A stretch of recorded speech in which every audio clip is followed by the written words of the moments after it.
A little over a year ago, we received the Tortured Poets Department, the longest album to date from Taylor Swift, with all 31 songs charting on the Billboard Hot 100.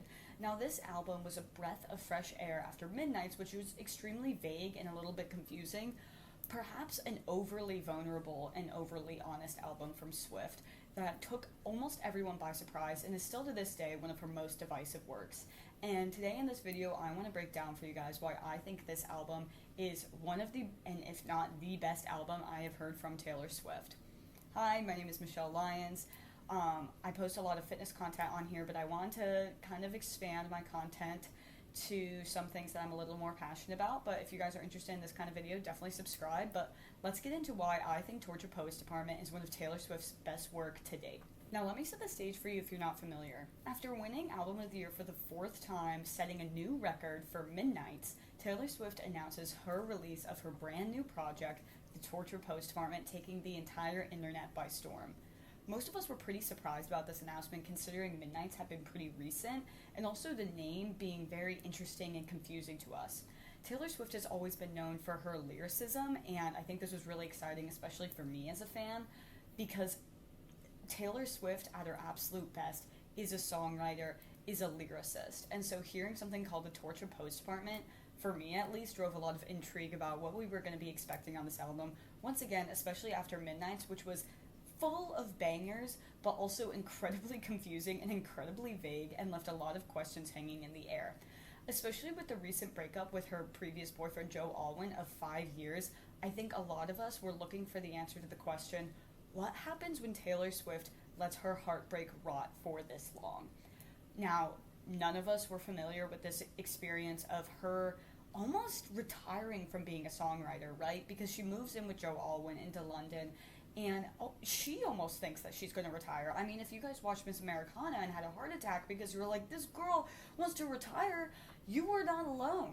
So that breakup was extremely turbulent time to be in the community, but also hearing about this album did definitely raise a question of, this is a completely new experience we've never seen Taylor go through. What's this going to be about? And I think in the back of our minds, we all knew that there was a chance that there would be a couple songs on here about another person that Taylor had been intertwined with, but I don't think anyone realized the sheer amount of quantity we would get from Maddie Healy. Now let's go into a high-level overview of this album. Now, when I first received this, I immediately knew that this was not like any other project we've seen from Taylor before. The lyricism is totally comparable to her acclaimed works like Folklore, but the theme of it is something I've never heard from Taylor before, which is painting herself continuously in a light that is ugly, essentially. Taylor is extremely vulnerable on this album to the point where it feels almost unedited, which gives it a new level of vulnerability and a new level of relatability for people who have painted themselves in a bad light and have made mistakes and have had to confront themselves with those mistakes. She's definitely not always likable on this album. She's jaded, she's vulnerable, she's messy, she's self-pitying, but that makes it that much more compelling because we are getting a full picture on here. I mean, let's reference songs like Who's Afraid of Little Old Me. She is really driving it home with the song, but also she's incredibly petty. She's upset. She's pissed off. She's not painting herself in a light of, oh, I'm the victim here. I am going to fight for myself. Like, yes, there's an element of that, but there's also this element of, I am so mad about this, to a point where it's vaguely embarrassing. I think a really interesting part of this album too is she's not trying to explain herself. She's not trying to provide excuses for behaviors. It almost feels like this is a diary entry that's been completely unedited. Throughout the entire album, we're getting a level of vulnerability we have not received from Taylor Swift, which is completely throwing the good girl thing in the trash and owning up to, I have been making mistakes and I've been having this insane time in life, and this is how I feel. And I think for a lot of listeners, I know for me, it was extremely refreshing to feel that much relatability to someone, right? Because all of us are humans, all of us are nuanced, all of us have made mistakes. And so being able to have a song to grab onto that wasn't providing excuses, that was just saying, maybe I am guilty of sin. Like, so good. Now, I want to get into the lyricism some on here because I think some of these lyrics are completely unparalleled, and I'm going to start with an absolute standout track, LOML. Guys, this one, absolutely heart-shattering song. I mean, if you heard this for the first time and didn't cry, like, okay, Heart of Stone, but especially those callbacks to You're the Loss of My Life, calling back to You're Losing Me, absolutely genius behavior right there. I mean, we're dealing with, again, the lyrics of which we have not seen since Folk Levermore, which, like, I know there was only one album between there, but again, like, revisiting that core Taylor Swift songwriter. Taylor Swift at her most, and Taylor Swift at her best, is 100% a songwriter and a lyricist, and that comes through incredibly well on this album.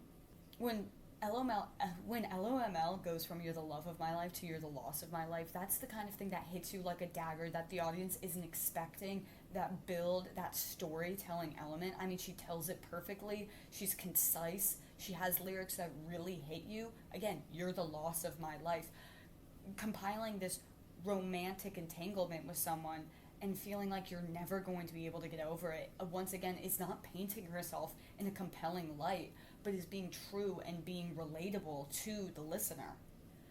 I'm going to pivot also to another standout track in my opinion, I Hate It Here. The imagery on this is absolutely quintessential to this album. I mean, the imagery all over the album is so interesting, but specifically with this song, once again, not painting herself in a particularly compelling light, talking about, I have to escape to this fantasy in my mind sometimes because my life is in shambles, but it is somewhere everyone has been when listening to this album, and especially that, like, light production is just absolutely beautiful. It's delicious. It's a beautiful song. It paints this beautiful picture of me escaping into this romantasy in my mind when really in the middle of life, like, whatever's happening is happening. And once again, I think everyone's been through that, whether you're Taylor Swift or you're someone working a corporate job that's fantasizing about going and visiting Europe. Like, these are real life human things that we all go through.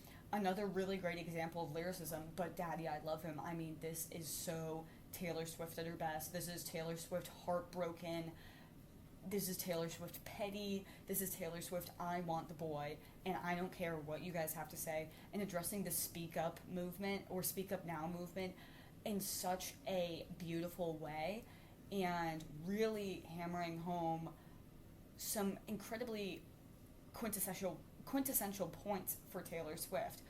I don't cater to vipers dressed in empaths' clothing. Absolutely. Once again, addressing another very prominent topic on this album, which is the reality of fame and the reality of folks speaking on your romantic life without even knowing who you are. Like, how intrusive must that feel? And once again, pulls the listener in, because even though we obviously are not famous, who hasn't dealt with moms in the neighborhood talking about your romance, right? The wine moms. Who hasn't dealt with folks giving them their opinions on your romance in your romance life, even though you know they know nothing about you. You know they don't know what goes on behind closed doors between you and your partner, but they're still giving you their input. And sometimes it's, but Daddy, I love him. I love him.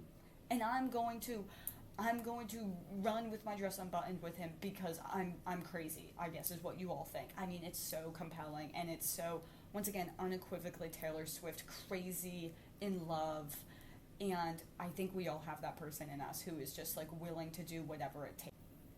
Okay, I would love to touch more on some songs that I feel like Taylor, once again, really paints herself in this, honestly, really unappealing light, but makes it so much better. So let's touch on some of these songs. I'm going to start with Down Bad, because this is, in my mind, the song where she really is just letting it all out. She is telling us as the audience how freaking down bad, for lack of a better term, she is.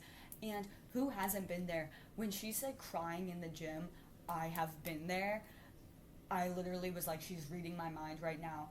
I feel like it's such a experience as a teenage girl to be so confused why you are so upset over some guy. And she paints this so well by taking these day-to-day activities and just being like, I can't even do them. I can't even get out of bed because of this guy that I didn't even date. And it's like, if you haven't been there, you have a friend who's been there. And it is just, once again, she's playing around with it. It's kind of fun, but it's kind of serious. It's kind of embarrassing. and it's just so clever and witty, and what a joy to listen to. Then we traverse into Guilty as Sin, which I touched on earlier, but once again, painting ourselves in not the best light, but a very interesting take on, I think, the question folks who have been in long-term relationships that might not be the healthiest have had, which is, do I want to leave for someone else, right? She's talking about, like, I've been thinking about this and this, but this hasn't even happened. Like, this is just something I thought about. Like, I'm totally fine. And I think it's, once again, a compelling thought process that people can relate to when you're in this relationship that you're so used to, that you're scared to change, but at the same time, you're floating away. You're losing me, right? You are losing me, and as you're losing me, my mind's going to these other places. I hate it here. I'm going to these other places, but maybe these other places aren't secret castles in my mind. Maybe they're a rat, and maybe they're Maddie Healy. So once again, kind of toying around with this idea of not painting myself in a beautiful heroine portrait, but just laying it out as it is, right? I've been having these thoughts about diddling someone else, for lack of a better term, but it's completely fine. It's just thoughts. Again, this experience that, yes, it's Taylor Swift, she's famous, obviously none of us can relate to that aspect of it, but when you break it down to the bare bones of a long-term relationship that is decaying in front of you, but neither of you are willing to quit, so you both are starting to move towards these toxic habits, really interesting. Okay, we can't talk about Guilty as Sin without touching on one of my literal favorite songs from this album, Fresh Out the Slammer. Summer, taking cover, coming thunder, he don't understand me. The first time I heard this, I was a little bit on the fence about it, but it is so good. And once again, this is a really great example of Taylor branching off and trying out new sounds with this. This production is not something we've heard from her before. We're in the saloon, we're gunslinging. That's the vibe we're creating here. So once again, the imagery is a chef's kiss, right?